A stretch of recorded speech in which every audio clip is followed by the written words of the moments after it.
வணக்கம் மக்களே, welcome to Priyamani channel. இன்றைக்கி நம்ம எங்கே போகிறோம் அப்படின்னு பார்த்தீங்கன்னா, எங்கே கிளம்பணும் அப்படின்னு பார்த்தீங்கன்னா, நம்ம வந்து பாப்பாவுக்கு ஸ்கூல் ட்ரெஸ் எடுக்கலாம் அப்படின்னு சொல்லிட்டு கிளம்புனோம். போகிற வழியில் மாமன் மூவி வந்து கட் அவுட் வச்சுருந்தாங்க இல்லைங்களா, உஷா தேட்டரில். மாமா படம் பார்க்கலாமா அப்படின்னு தான் கேட்டேன். ஃபர்ஸ்ட் டைம் கேட்டோன்னே மாமா சரின்னு சொல்லி கூப்பிட்டு போயிட்டாங்க. பாப்கார்ன்லாம் வாங்கிட்டு நம்ம உள்ளே போயிட்டோம். பாப்பாவுக்கும் ஸ்நாக்ஸ் வாங்கிட்டு.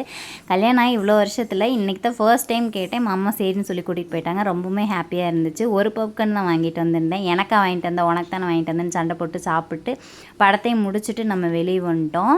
வெளியே வந்தோடனே எதுக்கு வந்தோம் அப்படிங்கிறது தெரியாமையே நம்ம படத்துக்கு போயிட்டோம். பாப்பாவுக்கு ஸ்கூல் ட்ரெஸ் எடுக்கிறதுக்கு தான் வந்தோம். பாப்பாவுக்கு போய் ஸ்கூல் ட்ரெஸ் எடுக்கலாம் அப்படின்னு சொல்லிட்டு அங்கே போனால், அங்கே போய் பார்த்தோம் அப்படின்னா இன்னுமே வந்து ஸ்கூல் யூனிஃபார்மில் ஸ்டாக் வரலைங்களாம்மா. கீழே இருக்கிற பாவாடை மட்டும்தான் வந்துருந்துச்சு. மேலே இருக்கிற சட்டை சைஸ் வந்து ரொம்பவுமே பெருசாக இருந்துச்சு. அதனால் அடுத்த வாரத்துலக்கு இது வந்து எடுத்துக்குங்க, அப்போ தான் ஸ்டாக் நிறையா வரும், நாளைக்கு நாளானைக்கு தான் வரும் அப்படின்னு சொல்லி சொன்னாங்க. அதனால் அது வாங்காமே நம்ம வீட்டுக்கு வந்துட்டோம். வணக்கம் மக்களே, welcome back to my channel. இன்றைக்கி நம்ம சேனலில் என்ன விளாக் பார்க்க போகிறீங்கன்னா, நான் போயிட்டு வந்துட்டு தான் இந்த வீடியோ எடுக்கிறேன். இடையில நான் எந்த இடத்துலையும் வீடியோ எடுக்கல. கிளம்பும் போது சும்மா ஒரு 2 கிளிப் கட் பண்ண ஸ்டார்ட் பண்ணேன், அவ்வளோதான். இப்போ வந்து நம்ம எங்கே போயிட்டு வந்தோம் அப்படின்னு பார்த்தீங்கன்னா, நம்ம வந்து டிமார்ட் போயிட்டு வந்தோம். எதுக்காக அப்படின்னா, பாப்பாவுக்கு வந்து இப்போ ஸ்கூல் வந்து ஸ்டார்ட் ஆக போகுது இல்லைங்களா, அவங்களுக்கு திங்ஸ் எல்லாம் வந்து கொஞ்சம் கொஞ்சம் வாங்க ஆரம்பிச்சிடலாம் அப்படின்னு சொல்லிட்டு போனோம். இப்போ முக்கால்வாசி வாங்கியாச்சு. கொஞ்சம் ஏதாவது வாங்கலாம் அப்படின்னு போனோம். முக்கால்வாசி வாங்கிட்டா என்னென்ன வாங்கியிருக்கோம் அப்படின்னு சொல்லி பார்க்கலாம். பாப்பாவுக்கு வந்து யூனிகார்ன் போட்டு தான் வந்து பொம்மை பேக் வேணும் அப்படின்னு சொல்லி கேட்டிருந்தாங்க. அதனால யூனிகார்ன் போட்டே வந்து நம்ம பேக் வாங்கிட்டோம். இந்த பேக் வந்து பார்த்தீங்கன்னா 249 ரூபா, 250 ரூபா இந்த பேகு. ஸ்பேஸும் வந்து பார்த்தீங்கன்னா நல்லா பெருசாகவே இருக்கு. நான் ஸ்கூலுக்கு போகும்போது அவங்க அம்மா உட்காந்துருப்பாங்க, அந்த அளவுக்கு பெருசாக இருக்கும். ஸ்பேஸ் ஓரளவுக்கு போன வருஷம் வாங்கினதுக்கு இந்த வருஷம் வந்து ஓரளவுக்கு ஓகே தான், நல்லா தான் இருக்குது. அதே மாதிரி பார்த்தீங்கன்னா யூனிகார்ன் போட்ட அந்த இதே வந்து பார்த்தீங்கன்னா ஒரு பாக்ஸு, அப்புறமா 3 பென்சில், ஒரு ஸ்கேலு, ஸ்கெட்சு, லப்பரு, அப்புறமா ஷார்ப்னர், இது எல்லாம் சேர்ந்து 99 ரூபா வந்து ஆஃபர் போட்டிருந்தாங்க. இதையும் நம்ம வாங்கிட்டோம். அந்த அளவுக்கு. அப்புறமா குட் நைட் லிக்விட் ஒன்று வாங்கினேன். இது வந்து பாப்பாவுக்கு சாப்பாடு கொண்டு போகிறதுக்காக இது வாங்கியிருக்கேன். போன வருஷம் வந்து பார்த்தீங்கன்னா டபுள் இது கொண்டு போயிட்டு இருந்தாங்க. டபுள் இது வந்து பார்த்தீங்கன்னா கீழே இருக்கிறது கொண்டு போக மாட்டேன், மேலே இருக்கிறது மட்டும் தான் கொண்டு போவா. அதனால கரெக்டாக இப்போ அளவாக இவ்வளோ தான் சாப்பிடுவா. அதனால இது மட்டும் வாங்கிட்டேன். ஸ்நாக்ஸ் பாக்ஸ் ஆல்ரெடி நம்ம வீட்டில் இருக்குது, அதனால ஸ்நாக்ஸ் பாக்ஸ் வாங்கலை. இது வந்து பார்த்தீங்கன்னா 150 ரூபா. ஸ்டீல் தான், 119 ரூபா. ஸ்டீல் தான், நல்லா இருக்கு. வெயிட்டாகவும் தான் இருக்கு. இது வந்து நான் வந்து எனக்காக வந்து நான் வாங்கினேன். இது வந்து எதுக்கு வாங்கினேன் அப்படின்னு பார்த்தீங்கன்னா, இப்போ வெளியே நம்ம கிளம்புறோம் இல்லைங்களா வீடியோ எடுக்க, இந்த மாதிரி வந்து டக்குன்னு 15 ரூபா. இது வெளியே நம்ம டக்குன்னு வீடியோ எடுக்க கிளம்பும்போது லிப்ஸ்டிக்கெல்லாம் இப்போ நான் எடுத்துகிட்டு தான் போகிறேன். லிப்ஸ்டிக்கு, சீப்பு இதெல்லாம் எடுத்துகிட்டு தான் போகிறேன். அது வந்து உள்ளே போட்டு நம்ம டக்குன்னு வந்து நம்ம ஹேண்ட்பேக்கில் வச்சுக்கலாம். அதுக்காக வந்துட்டு நான் இந்த வந்து பர்ச்சேஸ் பண்ணேன். ஃபர்ஸ்ட் டைம் எனக்காக இப்படி ஒரு பொருள் நான் வாங்கியிருக்கேன் அப்படின்னு என்னாலே நம்ப முடியல. பார்ப்பேன், பிடிக்கும், ஆனால் எடுக்க மாட்டேன். இந்த தடவை எடுத்திருக்கேன். 15 ரூபான்னு ரேட் போட்டிருந்தனால எடுத்துக்கிட்டேன். அழகாக இருந்துச்சு.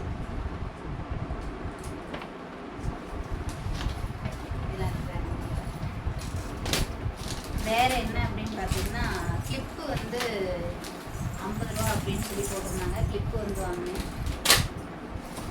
அப்புறம் அவங்களுக்கு ஒட்டுறக்காக யூனிகார்ன் அந்த இதில் தான் அந்த பிரின்சஸ் அந்த இது போட்டு யூனிகார்ன் அதில் இல்லை இருந்திருக்காது.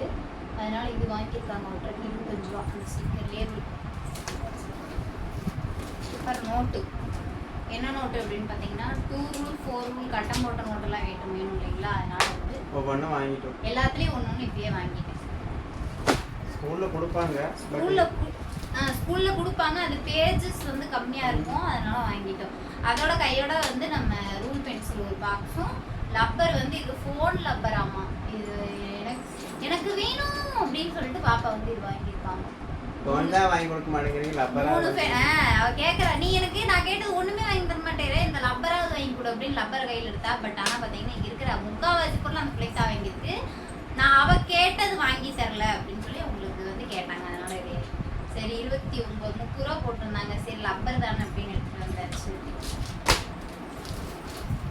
வேறு அட்டை போடுறதுக்கு வந்து நம்ம அங்கேயே வந்து அட்டையும் வாங்கிட்டோம். இது வந்து பார்த்தீங்கன்னா 50 ரூபா. ஸ்டாப்லர் எல்லாமே இருக்கு. ஸ்டாப்லரில் இருக்க. அப்புறம் விளக்கு குத்துற எண்ணெய் வந்து முடிஞ்சிருச்சு. எண்ணெய் வாங்கினேன். மெயின் வந்து நம்ம டிமார்ட் போகிறதே வந்து எண்ணெய்க்காக தான். மேக்ஸிமம் எண்ணெய்க்காக தான் போனேன். எல்லா எண்ணெயுமே வாங்கிட்டு வரப்ப போவேன். இந்த தடவையும் அதே மாதிரி தான் எண்ணெய் வாங்கியாச்சு. நல்லெண்ணெய் 1/2 லிட்டரு. அப்புறமா நம்ம ஆயில், இது கோல்டுன்னு சொல்லிட்டு ஒரு ஆயில், அந்த ஆயில் வந்து 1 லிட்டரு. விளக்கு ஊற்றுற எண்ணெய், தேங்காய் எல்லாம் இருக்குது, அதனால வாங்குறேன். அப்புறம் வந்து பார்த்தீங்கன்னா ராகி சேமியா, நார்மல் சேமியா ஒரு பேக்கெட், முருகடப்பா.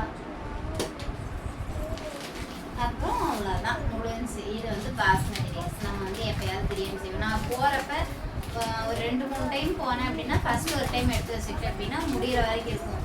பிரியாணி செய்கிறது, அப்புறம் வந்து பார்த்தீங்கன்னா வெஜ்ஜு புலாவ் செய்கிறது, அதெல்லாம் வந்து நான் பாஸ்மதி ரைஸில் தான் பண்ணுவேன். நல்லா இருக்கும். ட்ரை பண்ணி பாருங்கள்.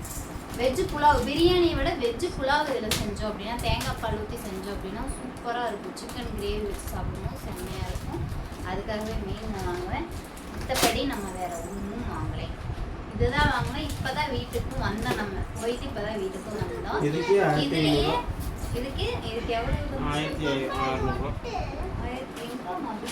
இல்லை, அது கவர்லாம் போட்டு 1600. இதெல்லாம் வீட்டில் வச்சிடலாம். 1600 ரூபா வந்து பில்லு. 1600 ரூபா இதோட பில்லு. பார்த்தீங்கன்னா முக்கால்வாசி வந்து பார்த்தீங்கன்னா பாப்பாவோட பேகு, அந்த பென்சில், அது எல்லாமே கொஞ்சம் 200, 300 இந்த மாதிரி ரேஞ்சில் இருக்கிறதுனால ரேட் கொஞ்சம் அதிகமாகிடுச்சு. அப்புறம் எண்ணெயும் பார்த்தீங்கன்னா 100 ரூபா, 100. நான் அந்த ஆயில் வந்து பார்த்தீங்கன்னா 140 ரூபாய் இருந்துச்சு. 145 ரூபா இந்த ஆயில். இது எல்லாமே ரேட் அதிகம். ஆமாம், நான் கடலை எண்ணெய் வாங்கினாலும் வந்து பார்த்தீங்கன்னா இதை வந்து நம்ம ஒரு இதாக வந்து யூஸ் பண்ணிக்குவேன். எல்லா எண்ணெயும் கலந்து நான் கொதிக்க வச்சு யூஸ் பண்ணுறதுனால யூஸ் பண்ணிக்குவேன். இன்னொரு விஷயம் என்னென்னா, வீடியோ கிளிப்பில் நான் உள்ளே வந்து ஆட் பண்ணல. இன்றைக்கி ஒரு பெரிய ஒரு சம்பவம் நடந்துச்சு. இன்றைக்கி நம்ம போனது வேற ஒரு விஷயம், ஆனால் இன்றைக்கி நம்ம பண்ணின விஷயம் வேற. இன்னைக்கு என்ன பண்ணோம் அப்படின்னா, எந்திரிச்சாங்க வாங்க, எந்திரிச்சாங்க. நாங்கள் 2 பேரும் சேர்ந்தே சொல்கிறோம் என்ன அப்படிங்கிறது. ஓகேங்களா? இன்னைக்கு வந்து அது லாக் பண்ணுடா, சாரிங்க, லாக் பண்ணுங்க, அதுக்கு சொல்லுவாங்க. இன்னைக்கு வந்து பார்த்தீங்கன்னா கல்யாணம் ஆகி கிட்டத்தட்ட வந்து 8 வருஷம். இந்த ஜூன் மாதம் 15 வந்ததுன்னா எங்களுக்கு கல்யாணம் ஆகி 8 வருஷம் ஆக போகுது. இந்த 8 வருஷத்தில் ஃபஸ்ட்டு டைம் நான் கேட்டு மாமா வந்து படத்துக்கு கூட்டிகிட்டு போயிருக்காங்க அப்படின்னா இந்த படத்துக்கு தான். இன்னைக்கு ஆமாங்க, படத்தோட ரிவ்யூ கேட்கும்போது ஒரு ஃபீல் குட் படம் நல்லா இருக்கு அப்படின்னு நான் வந்து என் மனசுக்குள்ள இது பண்ணேன். அதே மாதிரி நான் இத்தனை நாள் வந்து நான் கேட்டதில்லை. நீங்கள் எல்லாரும் கேட்பீங்க, ஏன் நீங்கள் வெளியே போய் டைம் ஸ்பெண்ட் பண்ண மாட்டீங்களா, படத்துக்கெல்லாம் போக மாட்டீங்களா அப்படின்னு சொல்லி கேட்டிருக்கீங்க. இத்தனை நாள் எனக்கு போகணும் அப்படின்லாம், அங்கே போய் டைம் ஸ்பெண்ட் பண்ணணும் அப்படின்லாம் தோணுது கிடையாது. அப்படியே தோணுச்சுனாலும் தலைவலிக்கும், சவுண்ட் அதிகமாக இருக்கும், அதனாலேயே நான் போக மாட்டேன், மேக்ஸிமம் போக மாட்டேன். இப்போ எதுக்காக போனேன் அப்படின்னா, அந்த அவங்க ரிவ்யூ கொடுத்தது வந்து அப்படி நல்ல இதாக கொடுத்துருந்தாங்க. எனக்கு ரொம்ப பிடிச்சது. அழுதுட்டே தான் இருந்தேன். எனக்கு தலை சரியான தலை வலிக்குது. அப்படி என்ன படம், படத்து பேரே இன்னும் சொல்லவே இல்லை. நம்ம என்ன படம்னா சூரியண்ணாவோட அந்த படத்துக்கு. உண்மையிலே ஒரு குடும்பத்துல ஒரு ஒரு அக்கா தம்பி ஒரு மாமன் என்ன ஒரு ப்ராப்ளமோ அதை நீட்டா அது சொல்ல வந்த கருத்துல உண்மையிலே சூப்பருங்க. மாமாங்கிற தாய் மாமன் அப்படிங்கிற அந்த இதைய வந்து அந்த இடத்துல அவ்வளோ அழகா சொல்லியிருந்தாங்க. சூரியனா வந்து ராஜ்கிரண் அப்பதானே அவரு வந்து செம்மையா பண்ணியிருந்தாரு. தாய் மாமன், அந்த படத்துல தாய் மாமன் அப்படிங்கறத தாண்டிலும் ஹஸ்பண்ட் அண்ட் ஒய்ஃப் வந்து இந்த ரிலேஷன்ஷிப்ல வந்து இவ்வளோ இதா இருந்தாங்க. குழந்தை இல்லை அப்படின்னாலும் அவ்வளோ பாண்டிங்ல இருந்தாங்க அப்படின்னு அதில் காமிச்சிருந்தது. அவ்வளோ சூப்பராக இருந்துச்சு. எனக்கு நான் சும்மாவே சென்சிட்டிவ், ஏதாவதுன்னா அழுதுருவேன். உண்மையாலுமே சொல்கிறேன், அழுதுட்டேன். அழுதுட்டே என் பாப்பா வந்து சொல்கிறா, அப்பா அழுது இப்போதாம்மா பார்க்குறேன் அப்படின்னு சொல்லி பாப்பா சொன்னா.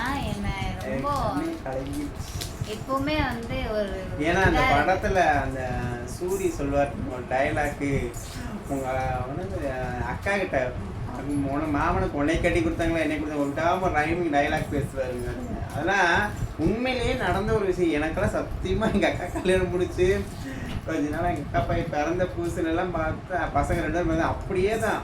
அவனுக்கு எங்க போனாலும் தூக்கிட்டு சுத்துறது. அவனுக்கு சாப்பிட்டுட்டு இருக்கும் போது கரெக்டா பார்த்தா இருந்துட்டு அவங்க அம்மா போனா மாமா வர சொல்லுமா அப்படின்னு சொல்லுவானுங்க. நான் தான் அழுவேன் அப்படின்னு நினைச்சேன். எனக்கு அது நினைச்சு இவருக்கும் வந்து அழுதுட்டு இருக்காரு என்னடா அப்படின்னு பார்த்து அந்த வந்து இது நடந்ததுனால இப்ப வந்து பசங்க வந்து பெருசாயிட்டானுங்க. இவர் வந்து அவளை பாத்துக்கிட்டாரு அப்படின்னு கூட அந்த பசங்களுக்கு தெரியல. இப்ப ஒரு ஃபோன் பண்ணி பேசுற கூட பசங்க எல்லாம் பெரிய ஆயிட்டானுங்க அப்படிங்கும்போது அவருக்கு ஒரு மாதிரி ஆயிடுச்சு. என்னை விட ரொம்ப அழுதது இவங்க தான். நான் தான் நினைச்சேன் படமா தழுதுருவேன் அப்படின்னு. இவர் என்னை விட அழுதுட்டாங்க. நான் அப்படிதான் இருந்தேன். நான் அக்கா பசங்கன்னா எனக்கு நெஞ்சிலேயே போட்டு படுக்க வச்சுப்பேன். சிவான பாப்பா இப்போ எப்படியோ அதே மாதிரி அக்கா அம்மா சின்னவன்னா எனக்கு அவ்வளோ உயிர். பெரியவனை தாண்டி சின்னவன். ஏன்னா அவன் பிறந்தாப்புலேருந்து என் கூட இருந்தேன். பெரியவன் பிறக்கும்போது கூட அக்கா கூட பேச மாட்டேன். சின்னவன் பிறந்தாப்புல கூடவே இருந்தேன். என் நெஞ்சு மேலேயே போட்டு படுக்க வச்சுருக்கேன் அவனை. அவன் ஊருக்கு நான் இங்கே திருப்பூர்லேருந்து ஒட்டன்சரம் வேலைக்கு செஞ்சுட்டு இருப்பேன். ஊருக்கு போனேன்னா 2 வருஷத்துக்கு தூக்கிட்டு போயிருக்கேன். எல்லாரும் சத்தம் போடுவாங்க என்னடா பிள்ளை பெற்றவனாட்ட 2ஐயும் தூக்கிட்டே சுற்றுறேன். 2 அம்மா தூண்டு இருக்கும். ஐயோ சாமி படத்துக்கு எல்லா பக்கமும் அவனுக்கு கொடுப்பேன். ஸ்கூலுக்கு ஃபர்ஸ்ட் போகும்போதெல்லாம் எத்தனை ஸ்கூல் கூட கேட்டிருக்கோம் தெரியுமா. என்ன அப்படின்னா நீ இங்கதான் இருப்ப அப்படின்னு தெரிஞ்சிருந்தா எப்பயோ எனக்கு வந்து நான் லாரியில போய் விழுந்துருவேன் அப்படின்னு அந்த குழந்தை சொல்லும். அந்த இடம் வந்துட்டு உண்மையாலுமே அவ்வளோ ஒரு வலியுள்ள ஒரு வார்த்தை.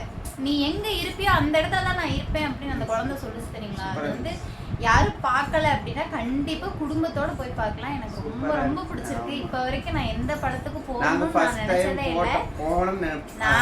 நாங்களா போகணும்னு நினைச்சு போன படம் மாமன் படம். சூப்பரா பண்ணிருந்தாங்க. போனோம் கரெக்டா அந்த தியேட்டர் கிராஸ் பண்ணுவோம். எங்க இந்த படம் பார்க்கலாமா அப்படின்னு எனக்கு மனசுல ஓடி.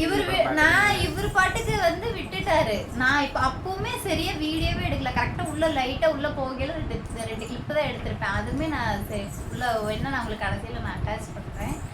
ரொம்பவே ஹாப்பியா இருந்துச்சு. தலை வந்து எனக்கு இன்னும் வலிக்குது. ரொம்ப மாதிரியா இருக்கு. உண்மையிலே ரொம்ப அழகா இருந்துச்சு. கடைசியில இன்னொரு காட்சி மாமன்ங்கிறது அவளுக்கு புரியுச்சு தெரியுமா. அவங்களுக்கு 2 குழந்தை பிறந்ததுக்கு அப்புறம் அவன் வந்து நீ அம்மானு கூப்பிடுறதுக்கு முன்னாடி மாமானு அப்ப சொல்லும் போது அந்த பொண்ணு அவங்களும் அவங்களோட கேரக்டர்ல இருந்து பார்க்கும்போது அவங்க சொல்றது ஒரு நியாயம். எல்லாத்துக்குமே ஒவ்வொரு ஸ்பெசிஃபிக்கான வீட்டில் நடக்கிறத சொல்லியிருக்காங்க. 3 தாய்மாமங்க ஒருத்தர் கூட நான் இப்போ ஆசையாக மாமான்னு வச்சுருந்தேன். அதெல்லாம் நினைக்கவே கஷ்டம். ஆனால் எங்கள் அக்கா பசங்களுக்கு நான் நல்ல மாமனாக தான் இருந்தேன். பட் என்னோட சுச்சுவேஷன் சூழ்நிலை எல்லாமே டோட்டலாக மாறிடுச்சு. நான் ரொம்ப அப்படிதான் இருக்குன்னு நினைச்சேன். வாழ்க்கை நானெல்லாம் மாமன்னு நினைச்சேன். காது கூட எனக்கு சொன்னீங்க பார்த்துட்டு காது கூட நானா உண்மையிலே படம் சூப்பர் வேற படம் வந்து சூப்பர். சரியா நல்லா இருந்துச்சு. உண்மையாலுமே எனக்கு 2 பேத்துக்குமே ரொம்ப பிடிச்ச ஹார்ட் டச்சிங்கான ஒரு படம். நல்லா இருந்துச்சு. அதுல என்ன சொல்லியிருக்காங்க அப்படின்னா ரிவ்யூவே பார்த்துக்கேன். படத்தை எல்லாமே ரிவ்யூ தான் பார்க்கணும். இந்த படத்தை நான் ரிவ்யூ பார்க்கணும்னு நினைக்கவும் இல்லை. எனக்கு வந்து திருப்பூர் பாய்ஸ் அந்த அண்ணங்கள்லாம் வந்துட்டு பார்த்தீங்கன்னா இன்ஸ்டாகிராமில் வந்து இது போட்டிருந்தாங்க. படம் பார்த்துட்டு இந்த இது ஃபீட்பேக் அது சொல்லியிருந்தாங்க. அதை பார்த்துட்டே வந்துட்டு ஓ நல்லா இருக்கு, நல்லா சூப்பராக இருக்குது, இந்த இது வந்து நல்லா கொடுத்துருக்காங்க அப்படின்னு சொல்லிட்டு. அதுவும் இல்லாமல் சரி மாமன் அப்படிங்கிற அந்த இதே வந்து பார்த்தீங்கன்னா தாய் மாமனோடது இல்லையா, அது கொஞ்சம் பார்ப்போம் அப்படின்னு சொல்லிட்டு தான் நான் பார்த்தேன். நம்மளுக்கு என்னை பொறுத்த வரைக்கும் அதாங்க அண்ணன் தம்பி அப்படிங்கும்போது இதாயிரும். என்ன அப்படின்னா அந்த இடத்துல தம்பியா வந்து சூரி சார் வந்து அவங்க அந்த ரிலேஷன்ஷிப் வந்து என்னதான் தான் ஒய்ஃபே வந்தாலும் எங்க அக்காவை எந்த இடத்துலயும் நான் விட்டு கொடுக்க மாட்டேன்னு அவர் நின்று அந்த இடம் வந்து அவ்வளோ சூப்பரா இருந்துச்சு. கற்பனையில கூட எட்டி பார்க்க முடியாத ஒரு கேரக்டர் தான். உண்மையா சொல்றேன். இப்ப இருக்கிறவங்களாம் அப்படி இருப்பாங்களா அப்படின்னு இதெல்லாம் இருக்க மாட்டாங்க. 90% இருக்க மாட்டாங்க, 10% கண்டிப்பா இருப்பாங்க. இருக்க மாட்டாங்கன்னா சூழ்நிலைகள் மாறும். ஆனா வந்து இது படத்துல அவங்க பண்ணிருக்காங்க. ஆனா நிஜத்துல கண்டிப்பா வயசுக்கு வந்து சாட்டிஸ்ஃபேக்ஷனா தான் இருப்பாங்க. அந்த மாதிரி ஒரு ஃபேமிலி இருந்தா நல்லா இருக்கும் அப்படிங்கிற ஒரு ஃபீலிங் உண்மையாலுமே நல்லா இருக்கும் கொண்டு வந்துட்டாங்க. நல்லா இருக்கு. அதை பார்க்கும் போதெல்லாம் எனக்கு எங்க அக்காவை நினைச்ச அழுக. எங்க அக்கா பசங்களை நம்ம வளர்த்தது அதெல்லாம் எனக்கு அப்படியே கண்ணு முன்னாடி எனக்கு வந்துட்டு போச்சு. அவர் சொன்ன அந்த டயலாக்லாம் பார்த்தா நான் சொல்லுவேன், நான் எங்கள் அக்காட்ட இந்த வார்த்தை நல்லா சொல்லியிருக்கிறேன். ஏக்கா உன்னை கட்டி வச்சு மாமா என்னை போட்டு உயிர் எடுக்க அங்கே போய் அதைச்சு இங்கே போய் சொல்லி இவர் வந்து அந்த டைலாக் எல்லாம் இவங்களுக்கு பொருந்தும். ஏன்னா வந்து இவங்க மாமா வந்து அந்த மாதிரி தான். அப்படிலாம் இருந்திருக்கு. அதெல்லாம் நினைக்கும் கொஞ்சம் கஷ்டமாக தான் இருக்குது. இப்போ நினைக்கும் ரொம்ப ஃபீலிங்ஸாக இருக்குது. எனக்கு அந்த ஃபீலிங்ஸ்லயே இருக்கிறதுனால எனக்கு என்ன பேசுறது அப்படின்னு தெரியல. இன்னைக்கு வந்து இதுல நான் சொல்லணும், எதை பத்தி நான் இவ்வளவு தூரம் பேசுறது கிடையாது. ஏன் இப்ப பேசினேன்னா எனக்கு அந்த படம் பிடிச்சிருந்தது. அதை விட இன்னொரு விஷயம் கமெண்ட்ல வருவாங்க, இதெல்லாம் யாரா உங்களுக்கு, அதை விட இன்னும் நீங்க கமெண்ட்ல நீங்க என்ன வேணாலும் சொல்லிட்டு போங்க. எங்களுக்காக இருக்கிறவங்களுக்கு நான் சொல்றேன். இன்னொரு விஷயம் நான் என்ன சொல்ல வரேன் அப்படின்னா, கூட பிறந்த தங்கச்சியா இருக்கட்டும், கூட பிறந்த அக்காவா இருக்கட்டும், திரும்ப திரும்ப நம்மளோட சேனல்ல வந்து நான் அடுத்தடுத்து நான் சொல்றேன் இதே ஒரே ஒரு விஷயம்தான். எல்லாருமே எந்த சூழ்நிலையிலையும் அப்பா அம்மாவா இருந்தாலும் சரி, பெத்த பிள்ளைகளா இருந்தாலும் சரி, ஒரு விஷயத்துல எல்லாரும் ஒரு சில நேரத்துல தப்பு பண்ணதான் செய்வாங்க. எல்லாரும் அவங்கவுங்க வயசை கடந்துதான் வருவீங்க. அதுக்குன்னு குழந்தைகளை எல்லாருமே அனாதையா விட்டுறாதீங்க. யாரு யாரு கூட பேசாமையோ பேச மாட்டேன், உன்னை எனக்கு பிடிக்கல, இந்த இருக்கிறது ஒரு ஜென்மம், வாழ்க்கை ஒரு ஜென்மம் தான். இந்த லைஃப் இல்லை அப்படின்னா அவ்வளோதான் நம்மளுக்கு. ஓகேங்களா? அப்பாவும் பிள்ளையும் கொஞ்சம் கொஞ்சிட்டு அவங்க பாட்டுக்கு எந்திரிச்சு போயிட்டாங்க. அவ்வளோதான். என்னை பொறுத்த வரைக்கும் அவங்க அந்த படத்தில் ஹீரோயின் எப்படி சொல்கிறது, அக்கா கேரக்டர் வந்து சொன்னது வந்துட்டு உண்மையாலுமே வந்து ஒரு சுச்சுவேஷனில் சொல்லக்கூடிய ஒரு இதுதான். ஏன் அப்படின்னு பார்த்தீங்கன்னா, சூரிக்கு வந்து மாலை போட்டாங்க இல்லைங்களா, மாலை போட்டு அந்த குழந்தை வந்து அப்படி பண்ணுச்சு இல்லையா, கண்டிப்பாக அந்த குழந்தைக்கு வந்து என்ன பதில் சொல்கிறதுன்னு தெரியாமல் அவங்க பண்ண ஒரு விஷயம். என் லைஃப்பில் நானும் இப்போ வரைக்கும் நான் அதை சொல்லிட்டு தான் இருக்கேன் என் பிள்ளைக்கிட்ட நான் வந்து அப்படி தான் சொல்லியிருக்கேன். இல்லை தங்கம், அவங்க வந்து இல்லை அப்படின்னு தான் நான் சொல்லியிருக்கேன். ஏன் அப்படின்னா, குழந்தைங்களை வந்து நம்மளால் வந்து கண்ட்ரோல் பண்ண முடியாது. பெரியவங்க வந்து ஈஸியாக வந்து பேசாமல் போயிடுறாங்க. ஆனால் குழந்தைங்கனால வந்து அதை ஏற்றுக்க முடியாது. குழந்தைங்க வந்து அடிக்ட் ஆயிடுவாங்க. அவங்க அதாவது மாமாவாக இருந்தாலும் சரி, பாட்டி தாத்தா இந்த மாதிரி இருந்தாங்கனாலும் சரி, கண்டிப்பாக அடிக்ட் ஆயிடுவாங்க. அதாவது பெரியவங்க இருந்துருவாங்க, பெரியவங்களுக்குள்ள சண்டை, பெரியவங்களுக்குள்ள இது அப்படின்னு சொல்லிட்டு இருந்துருவாங்க. எனக்கு அந்த படத்துலேயே ரொம்ப ஹார்ட் டச்சிங்கான ஒரு விஷயம் என்ன அப்படின்னா, சூரிக்கு வந்து அந்த குழந்தை வந்து மாலை போட்டு, மாமா அவ்வளோதான் நம்மளுக்கு இல்லை, இனிமேல் மாமா வந்து வரமாட்டார் அப்படின்னு சொல்லி அந்த குழந்தை சொல்லிச்சு தெரியுங்களா. அது ரொம்ப பெரிய ஒரு இது. அதை என் லைஃப்பில் நான் பண்ணிட்டு தான் இருக்கேன். என் பொண்ணுக்கிட்ட வந்து இல்லை தங்கம் அப்படின்னு சொல்லிட்டேன். ஏன்னா எனக்கு வேறு வழி தெரியல, அப்படி தான் நான் சொல்லியிருக்கேன். முடிஞ்ச அளவுக்கு வந்து யாரும் யார் மேலேயும் வெறுப்பை காமிக்காதீங்க. இருக்கிறது ஒரு லைஃப், எல்லாரும் சந்தோஷமாக வாழுங்க. இனி எதுக்கு வந்து தேவையில்லாமல் பேசிகிட்டு இருக்கேன், இதெல்லாம் நாங்கள் கேட்டோமான்னு கண்டிப்பாக சில பேர் கமெண்ட் பாக்ஸில் கமெண்ட் பண்ணுவீங்க. உங்களுக்கு நான் சொல்லலை, எங்களை வச்சு சப்ஸ்கிரைப் பண்ணி எங்களுக்காக வந்து நாங்கள் போடுற வீடியோவும் பார்த்துட்டு இருக்காங்க இல்லைங்களா, அவங்களுக்காக நாங்கள் சொல்கிறோம். தேங்க்யூ ஃபார் வாட்சிங். புதுசாக யாராவது நம்ம சேனல் பார்க்குறீங்கன்னா வீடியோக்குள்ளே போய் பாருங்கள். வீடியோ பிடிச்சிருந்ததுன்னா லைக் பண்ணுங்கள், ஷேர் பண்ணுங்கள், கமெண்ட் பண்ணுங்கள், மறக்காம நம்ம சேனலை சப்ஸ்கிரைப் பண்ணுங்கள். தேங்க்யூ. பாப்பாவுக்கு வாங்கியிருக்கிற இந்த திங்ஸில் உங்களுக்கு எந்த திங்ஸ் ரொம்ப பிடிச்சிருந்தது அப்படின்னும் கண்டிப்பாக கமெண்ட் பாக்ஸில் கமெண்ட் பண்ணுங்கள். பாய். நெக்ஸ்ட் ஒரு vlogல பார்க்கலாம்.